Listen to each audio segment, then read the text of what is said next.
The jury was নওয়্যার WBCS বা SSC পরীক্ষায় আসলে কি লিখবে?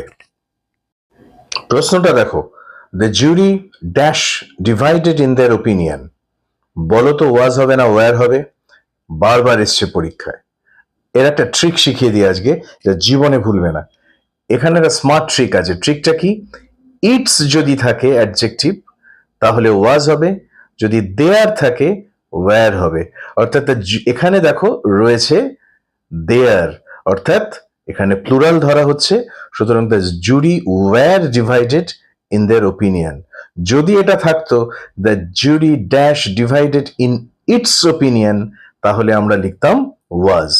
সুতরাং মনে রেখো, ইটস যদি থাকে তাহলে ওয়াজ হবে, দেয়ার যদি থাকে তাহলে ওয়্যার হবে। প্রোনাউন দেখো, অ্যান্সার পাবে। এরকম গ্রামারের ট্রিক পেতে ফলো করো English with PV sir. Bye bye.